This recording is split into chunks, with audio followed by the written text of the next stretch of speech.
Olá menino, olá menina, bem-vindos ao canal Além do que se vê. Tudo que é além do que se vê interessa esse canal. Tá chegando agora, novato no pedaço, novata no pedaço? Dá uma clicada aqui embaixo no botão inscrever-se para colar com a gente aí, né? E ficar por dentro aí dos nossos vídeos aí também. Dá um cliquezinho aqui no baladorzinho, no sininho aqui, que o YouTube te avisa quando tiver vídeo novo. Então aqui nós abordamos assuntos que transcendem, que vão além da matéria. Tá tendo esse ano de 2020 dois vídeos, um no iniciozinho da semana. Ó, o padeiro sempre faz uma participação especial aqui no meu vídeo. Um dia eu vou falar para ele entrar, eu vou entrevistar ele aqui. Então, dois vídeos, um no iniciozinho da semana e o outro lá pro final da semana. A diferença é que no início da semana nós estamos fazendo além do que se lê, né? É uma leitura que transcende, que vai além. Então, hoje estamos abordando o Evangelho segundo o Espiritismo. E o Evangelho segundo o Espiritismo, ele é bem interessante. Como funciona? São trechos da vida de Jesus e que a espiritualidade ela traz para nós aí, né, a luz para que a gente consiga entender o que Jesus quis dizer. Então, nós estamos no capítulo 5 e já vou dar uma curiosidade aqui para nós, hein? É o maior dos capítulos do Evangelho. Por ser o maior dos capítulos do Evangelho, é aquele que a espiritualidade viu maior necessidade, né, de ênfase para nós aí. Por quê? Olha o tema dela, olha o tema do capítulo, porque será bem-aventurados aflitos. Cara, quanta aflição a gente não vê no mundo, né? Quanta gente não passa aflição também, né? E quando ele coloca bem-aventurados aflitos, quer dizer, felizes os aflitos. Bem-aventurados, a gente pode entender por felizes. Cara, como é que a gente vai entender isso, né? O que Jesus quis dizer? Felizes os aflitos. Vamos entender? Então vamos lá, vou colocar aqui o que a espiritualidade disse a respeito e o que tem aqui, de forma resumida aí para nós. Então, ele coloca o capítulo que está em Mateus, no capítulo 5, no versículo 4, 6 e 10. Bem-aventurados os que choram, porque serão consolados. Bem-aventurados os que têm fome e sede de justiça, porque serão saciados. Bem-aventurados os que sofrem perseguição pela justiça, porque o reino dos céus é para eles. Então, nesse momento aqui, ele vai dizendo o seguinte: a pessoa que chora, que está passando por uma tristeza, que está passando por uma situação, né, e coloca essa situação, e ele coloca a situação de quem está buscando justiça, que quer que a justiça aconteça, e a pessoa que está sofrendo a ação da justiça. Então, vamos entender como é que isso tudo está ligado? O que tem isso tudo em comum? Qual é o elemento comum que une todas essas situações? A vontade de Deus. Sim, a vontade de Deus, ela se estende por tudo o que acontece. Então, quando ele coloca bem-aventurados os que choram, porque serão consolados, é no sentido de que a consolação virá, porque a situação da tristeza, ela é passageira. E embaixo os espíritos ainda nos explicam que ela existe para burilar o espírito, ou seja, ela existe para trazer ao espírito algo necessário ao seu crescimento, ao seu amadurecimento espiritual. Todas as situações que nos acontecem. Então, quando fala sobre a justiça, quem tem que ser de justiça, a gente já imagina aquele pessoal com a plaquinha, justiça, que quer que alguém pague, né? E quando a gente pensa assim, aqueles que estão sofrendo a perseguição da justiça, significa alguém que fez alguma coisa errada, a gente já logo pensa assim, né? E ele ainda fala que o reino dos céus é para eles, é para essas pessoas que estão sofrendo a ação da justiça. A gente fica meio sem entender, esse pessoal aprontou, como assim? Não é nesse sentido. Na verdade, tudo aí está linkado, tudo aí está ligado. Esse capítulo, né, ele está todo amarradinho aí, né? Esse versículo, ele é bem...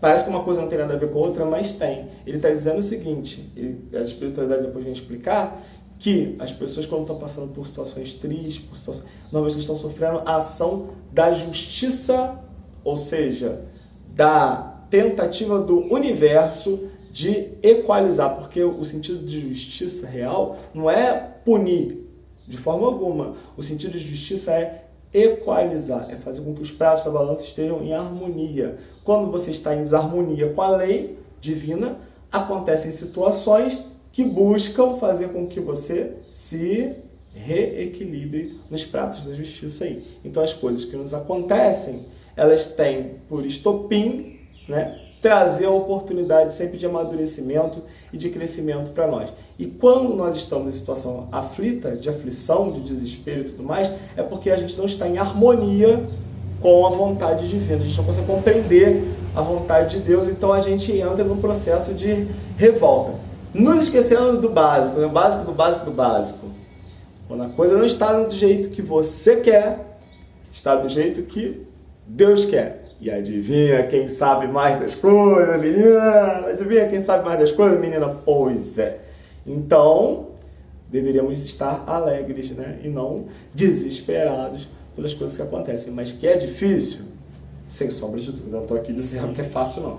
Então vamos para outra parte que ele colocou aqui. Vós sois bem-aventurados, vós que sois pobres, porque o reino dos céus é para vós. Vós sois bem-aventurados, vós que agora tendes fome, porque sereis saciados. Vós sois felizes, vós que agora chorais, porque rireis. Ele deixa aqui claro, isso aqui está em Lucas, no capítulo 6, do versículo 20 e 21. Ele deixa aqui claro a transitoriedade das situações terrenas. Então, a pessoa que tem fome, ela vai ser saciada. A pessoa que... Então, deixa bem claro que essas situações, elas não se perduram. Na verdade, na Terra, tudo é transitório, né? Existe uma frase que eu gosto muito, a única constante da vida é a mudança. A única coisa que não muda é que tudo muda. E Chico Xavier dizem que tinha um quadro na casa dele escrito "Isso também vai passar", né? Porque quando ele estivesse muito alegre, ele não se envaidecesse e lesse lá, ó, isso também vai passar. E quando ele estivesse muito triste, ele lesse também, isso também vai passar, para que ele não também ficasse na bad aí, né? Curtindo uma bad. Então, nesse sentido, a transitoriedade das situações terrenas, elas têm por objetivo fazer com que o espírito se aperfeiçoe. Porque quando formos espíritos perfeitos, espíritos evoluídos o suficiente, nós estaremos em total sintonia com a vontade de Deus. E aí, nessa sintonia, aí sim a gente não vai se aborrecer hora nenhuma, a gente vai ficar super, né, good vibes, né? Mas até lá, nós vamos lascar a nossa pedrinha aí, né? Porque é complicado. E nada de a gente também fingir que não tem, né, tribulação, que não passa por nada. Porque o que você resiste, persiste. A gente não deve negar nunca os nossos sentimentos. A gente tem que aceitá-los e trabalhar neles. Aquele comercial de margarina, todo mundo sempre feliz, não existe na Terra. Infelizmente, o tempo todo, não. Nós temos situações para alto, situações para baixo. Enquanto a gente ainda for, né, tiver a situação de espíritos em evolução, isso faz parte da gente. O que a gente tem que fazer é aquela coisa, né? Não é questionar por que as coisas estão acontecendo, mas questionar para quê? O que Deus está querendo me trazer com essa situação? É o emprego que vai embora? Se é o emprego que vai embora, outro melhor virá. Né? O livro dos Espíritos, ele diz que o mal não existe. O mal é a ignorância do bem. Ignorar no sentido de desconhecer. Quando algo de ruim, algo de estranho acontece, que deixa você muito para baixo, você fica triste, é porque você ignora o bem que tem ali. Então, em tudo render graças, né? E aí ele continua aqui, mas ai de vós ricos, porque tendes vossa consolação neste mundo. Ai de vós que estáis saciados, porque tereis fome. Ai de vós que rides agora, porque sereis reduzido ao pranto e lágrima. Quer dizer, ele não está querendo falar mal. A Jesus meteu o pau nos ricos. Só falando, não é nada disso. Ele está explicando sobre a transitoriedade das situações mundanas, né? Que, como eu falei daquele quadro de Chico Xavier, isso também vai passar. Então, em tudo a gente tem que buscar a oportunidade do progresso, a oportunidade da evolução espiritual, né? E tentar entender o que aquela situação está querendo trazer para a gente aí. Tem a música Mona Lisa do Jorge Versilo, uma vida tá uma merda que fazia muito mal mesmo. E o João, beijo pro João, né? Abraço pro João, que frequenta lá o grupo do centro, ele falou essa frase, né? Que quando a gente está numa situação de sofrência, né? Mas quem está na sofrência, o que acontece? Ele citou essa música, que nessa música tem um pedaço que fala: não se preocupe com os meus amores de antes, todos me serviram de ponte para chegar a você. Quer dizer que as situações que aconteceram antes levaram o camarada, né? Os amores que ele teve antes, fizeram uma ponte para ele chegar na pessoa certa, no caso a Mona Lisa lá da música. E a mesma coisa com a gente, as coisas que a gente passa que dão uma balançada na gente, tem por estopim, né? Tem por finalidade fazer com que a gente suba um degrauzinho, né? Né? Então as aflições a gente pede espiritualmente a passar por elas, inclusive para a oportunidade do nosso crescimento, do nosso amadurecimento espiritual, né?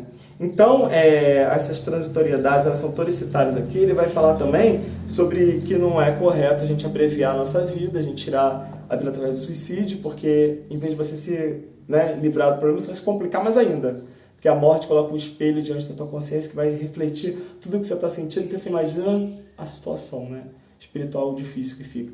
Fala sobre a eutanásia, que também não é o caminho de a gente desligar o aparelho de alguém que está sofrendo muito para abreviar a dor, porque a dor tem um tempo certo de existir. A situação que vem trazendo até a gente o problema, né, entre aspas, porque não é problema, é oportunidade de crescimento, a gente que não enxerga, elas têm o tempo que é realmente o necessário, né, que Deus conhece, e quem somos nós perante a vontade divina. Na verdade, resumindo tudo, bem resumidinho mesmo, temos que nos adequar e entender que Deus é soberano e que a vontade dele sempre é melhor do que a nossa.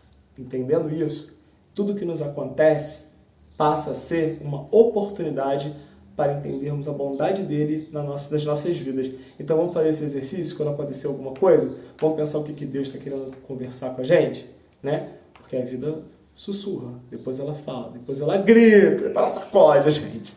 Então é melhor te entender quando ela está sussurrando, né? Então, espero que vocês tenham gostado do estudo de hoje, né? Enquanto vocês lá pro finalzinho da semana, beijão no coração de vocês e até lá, tá? Tchau!